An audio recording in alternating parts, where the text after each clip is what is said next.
इस वीडियो में हम सीखने वाले हैं methods of charging. How we can transfer the charge from one body to another is referred to as the methods of charging. We have three different methods of charging. Number one is conduction, second is induction, and third one is by frictional electricity. We will begin our topic by the first topic, that is conduction. So what exactly is conduction? इस method में एक charged body को close लाया जाता है uncharged body के साथ by having a direct contact. Let us consider here by applying the direct contact of a charged body with an uncharged body. For example, if I would consider a metallic sphere, somewhat like there, metallic sphere, and I would consider a neutral body like this. So this is the metallic sphere and this is a neutral body. Neutral body. So one body is to be charged. एक body को charged होना जरूरी है. So I would consider this metallic sphere to be a positively charged body. So the positive plus electrons plus charge are to be distributed throughout this particular body. So this is the positively charged body. Okay, now when they are made और brought close towards each other, जब हम इन दोनों को direct contact कराते हैं, touch कराते हैं, this is a charged body, this is uncharged body, और I would say neutral body. Okay, so होता क्या है, ये दोनों ट्रांसफर करते हैं चार्ज. द चार्ज जो पॉजिटिवली चार्ज है, इसके कुछ पॉजिटिवली चार्ज यहाँ ट्रांसफर हो जाएंगे like that. For example, this was the metallic sphere and this I would believe as a non metallic sphere. अगर हम इसको थोड़ा सा सेपरेट करके बताएं, like this they are touching towards each other. Okay, so अगर हम यहाँ पर बात करते हैं, ये तो मेटेलिक स्फीयर था, इसमें तो पॉजिटिवली चार्ज डिस्ट्रीब्यूटेड थे. इसमें से कुछ अमाउंट ऑफ पॉजिटिवली चार्ज्ड जो भी इलेक्ट्रॉन्स हैं वो इधर शिफ्ट हो जाते हैं कुछ अमाउंट तक. So now this was the positively charged body. And on direct contact, this uncharged or the neutral body also get charged. ये भी charged हो गया. So see how the charge is being transferred from one body to another body. Charge किस तरीके से एक body में दूसरी बॉडी में ट्रांसफर कर रहा है by direct contact. This is method of conduction. Second method is induction. So if I would talk about the induction, इस मेथड में होता क्या है, चार्ज्ड बॉडी को अनचार्ज्ड बॉडी के साथ लेके आया जाता है, बट वो टच नहीं करता. There is no direct contact. Okay, कोई यहाँ पे डायरेक्ट कॉन्टैक्ट नहीं होता है. अनलाइक द कंडक्शन मेथड में डायरेक्ट कॉन्टैक्ट होता है, इस वाले में डायरेक्ट कॉन्टैक्ट नहीं होता है. So if I would consider case जहां पर ये हैंडल है, this is a handle and this is a plastic rod. This is plastic rod. Okay, it is kept near an uncharged metal sphere. अगर हम इसको एक अनचार्ज्ड मेटल स्फीयर के पास में रख दें, so let I consider this as a uncharged metal sphere, no direct contact हो रहा है. तो अनचार्ज्ड का कहने का मतलब क्या है यहाँ पर, this is neutral. Okay, so the plastic rod, I would say it would consider the negative electron, negatively charged plastic rod. This is negatively charged plastic rod. Okay, it is kept near an uncharged metal sphere and the free electrons of the sphere near the rod are repelled to the farther end. Okay, the free electrons of this sphere near the rod are repelled towards the farther end. इससे होगा क्या, जो sphere का reason है near the rod, इस rod के पास वाला जो रीजन है, ये रॉड के पास वाला जो रीजन है, it will become the positively charged. यहाँ वाला रीजन जो होगा वो पॉजिटिवली चार्ज्ड हो जाएगा. ओके, और जो फार्दर एंड है वहां पर नेगेटिवली चार्ज्ड हो जाएगा. You can also consider the factual data that ये नेगेटिव इलेक्ट्रॉन्स हैं, पॉजिटिव इलेक्ट्रॉन्स हैं, ये अट्रैक्ट करने की कोशिश कर रहे हैं, इस वजह से पॉजिटिव जो इलेक्ट्रॉन्स हैं that will create near the region which is close towards the plastic rod. So if now sphere is connected to the ground, अगर हम इस स्फीयर को अब ग्राउंड से कनेक्ट कर दें, for example I would consider this particular diagram. Okay, let I would consider this particular diagram as follows. अगर हम अब क्या करें, इस पॉजिटिवली चार्ज जो स्फीयर है इसको हम ग्राउंड कर दें through a wire. For example like this is now grounded. This is the symbol of how we showed the grounded. Okay, so होगा क्या अगर हम इसको ग्राउंड कर दें using the wire, its free electrons at the farther end flow to the ground. जो ये negatively charge जो पार्टिकल्स हैं इनमें से कुछ इलेक्ट्रॉन्स, कुछ जो चार्जेस हैं, कुछ जो चार्जेस हैं, देखो पहले ये कंप्लीट बहुत सारे चार्जेस यहाँ पे प्रेजेंट है नेगेटिवली चार्ज. जब ग्राउंड किया तो इनमें से कुछ जो नेगेटिव चार्जेस हैं वो यहाँ से फ्लो करने स्टार्ट हो गए, लाइक दिस, ये फ्लो करने स्टार्ट हो गए. And on removing the wire to the ground, अगर हम ग्राउंड से वायर हटा दें, the positive charge at the near end of sphere remains held. Positively charged particles ही वहां पर प्रेजेंट रहेंगे. अगर हम इसमें से क्या करते हैं, ये रिमूव कर देते हैं वायर. लेट अस कंसीडर जो वायर है वो यहाँ से रिमूव हो गया है, अर्थिंग वायर रिमूव हो चुकी है, सारे नेगेटिव इलेक्ट्रॉन्स इसने खींच लिए हैं. नाउ यहां पर सिर्फ पॉजिटिवली चार्ज पार्टिकल्स रहेंगे. क्यों रहेंगे? Due to the attractive force of external negative charge, क्योंकि यहाँ पे फोर्स ऑफ अट्रैक्शन देखने के लिए मिल रहा है between the two unlike charges. Unlike charges है तो अनलाइक चार्जेस में क्या होता है? Force of attraction. Force of attraction की वजह से near to the plastic rod, negatively charge plastic rod, यहाँ पर पॉजिटिवली चार्ज हमको पार्टिकल्स देखने के लिए मिलेंगे. So finally when the plastic rod is remove, जब हम इस प्लास्टिक रॉड को भी हटा देंगे, लेट अस कंसीडर अगर हम इस प्लास्टिक रॉड को भी हटा दें next, these are the different cases. So अगर हम क्या करें, इस प्लास्टिक रॉड को भी रिमूव कर दें यहाँ से, so on removing this the charge is present. Now you can see the sphere is positively charged.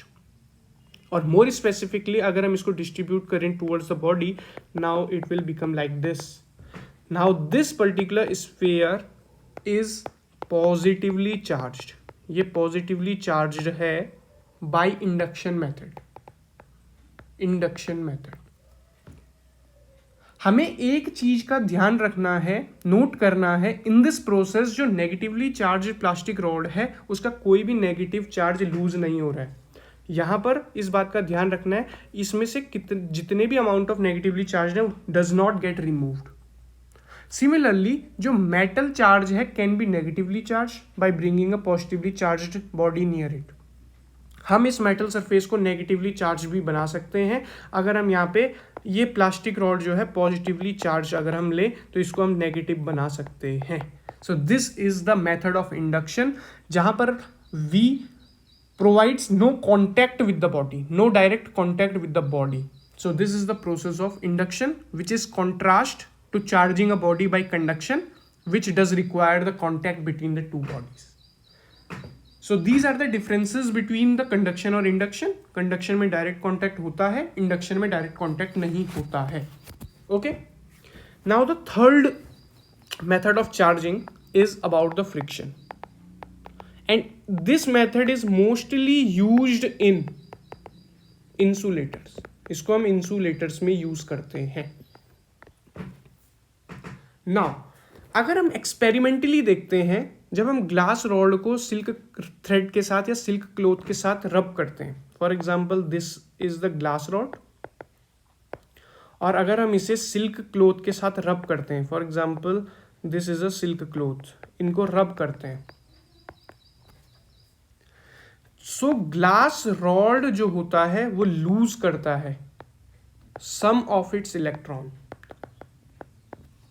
जब वो लूज करता है some of its electron, that is why it acquires और इट बिकम्स पॉजिटिवली चार्ज्ड। इसीलिए हमने ऊपर discuss किया था पिछले लेक्चर में कि glass rod acquired the positively charge, तो ये पॉजिटिव चार्ज एक्वायर कर देता है glass rod. So if I would consider this the glass rod, तो ये पॉजिटिवली चार्ज एक्वायर हो चुका है। और जो लॉस्ट इलेक्ट्रॉन्स है, जो इलेक्ट्रॉन्स ने लूज किए, these are gained by the silk cloth. Silk cloth ने क्या किया, इसको गेन किया। जो इलेक्ट्रॉन्स ग्लास रॉड ने लूज किए, the lost electrons are gained by the silk cloth, और सिल्क क्लॉथ जो होता है it becomes negatively charged. Silk cloth क्या हो जाता है, नेगेटिवली चार्ज हो जाता है। So if I would consider this as a silk cloth, ये सिल्क क्लॉथ है, this becomes negatively charged. Okay, this becomes the negatively charged. So if I would consider the case, let us consider a neutral body. So this is the neutral body. So I would write here neutral. What exactly is the meaning of neutral? That the number of protons and the number of electrons are equal. Now what? Now if I would consider the number of proton is greater than the number of electron. So let us consider the positively charged, because protons are the positively charged. So number of proton is greater than the number of electron.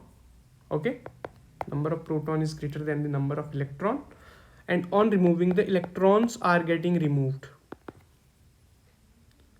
So let us consider this as a case of the glass rod. So glass rod is somewhat like this, and silk cloth is somewhat like this. Silk cloth and glass rod. Silk cloth and glass rod. So here the number of electrons are being transferred. So the silk cloth will acquire the negative charge because the glass rod is losing some of the electrons. Glass rod क्या कर रहा है, कुछ electrons को loose कर रहा है, और वही loose electron silk cloth acquire कर रहा है. दैट इज वाई अगर हम बात करते हैं यहाँ पर, जो हमारे पास यहाँ पर एक हमने न्यूट्रल बॉडी कंसीडर किया था, तो यहाँ पर अब इलेक्ट्रॉन्स ऐड हो चुके हैं. Now the number of electrons is greater then the number of protons. तो यहाँ पर सिल्क क्लॉथ के अंदर जो है नंबर ऑफ इलेक्ट्रॉन्स जो है वो ऐड हो चुके हैं. It will become the negatively charged. और we can consider another case by taking the case of rubbing of a balloon on a head. Rubbing of a balloon on a head. और rub कैसे करते हैं, by applying the friction. This is the particular case of the frictional electricity, and then attracting paper bits by balloon. हम क्या करते हैं, अपने sir पर जो कॉम्ब हेयर है उसको हम रब करते हैं, and then we try to attract the paper bits, light paper bits by balloon. Simple. अगर हम बलून को रब कर रहे हैं हेड में, या हेयर कॉम्ब को रब कर रहे हैं हेड पे, फिर हम ट्राई कर रहे हैं to attract the light paper bits, then it also follows the same process which I have discussed for the glass rod and the silk cloth. होगा क्या, हम क्या कर सकते हैं, ये एक बॉडी है, this can be considered as a. ये दूसरी बॉडी है क्योंकि डायरेक्ट कॉन्टैक्ट में आ रहा है, this is considered to the body B. यहां से इलेक्ट्रॉन का ट्रांसफर हो रहा है बाय रबिंग. क्यों, बिकॉज जब हम रब कर रहे हैं it leads to the thermal energy, increase in the thermal energy, and due to some thermal energy some जो आउटर इलेक्ट्रॉन्स है falls from one body to another. एक बॉडी से दूसरे बॉडी में ट्रांसफर हो जाते हैं, फॉल डाउन हो जाते हैं. So this is how the friction works usually most in the case of insulators, because glass rod is insulator, silk cloth is insulator. If I would consider balloon is insulator, paper is insulator. In case of balloon, if you use the plastic scale or the ruler, it is also an insulator. So here you can see the one body A and another body B. So A is positively charged and B is negatively charged. Okay, so here mass transfer will also happen with charge transfer. Charge transfer के साथ यहां पर mass transfer भी हो रहा है, and this is the very important concept that you need to understand, that charge can not exist without mass. In the lecture number 1 of this particular unit, I have already discussed about the difference between electric charge and mass, but we must not ignore the concept that charge cannot exist without mass, because mass refers to the matter and charge is the basic unit of matter, is the basic, or I would say intrinsic, or the another term is the fundamental unit of matter. So if I would consider that charge without mass, it is not possible. बिना मास के charge possible नहीं है, because अगर mass है it refers to matter, क्योंकि matter क्या होता है, anything that is mass and occupies space. Matter क्या होता है, let I would write this, anything that has mass and occupies space, जिसके पास कुछ मास है और वो कुछ जगह को, स्पेस को ऑक्यूपाई करता है, that is refer to as matter. और जो चार्ज है वो मैटर की one of the basic unit है, इट इज द इंट्रिंसिक और द फंडामेंटल और the basic unit of matter.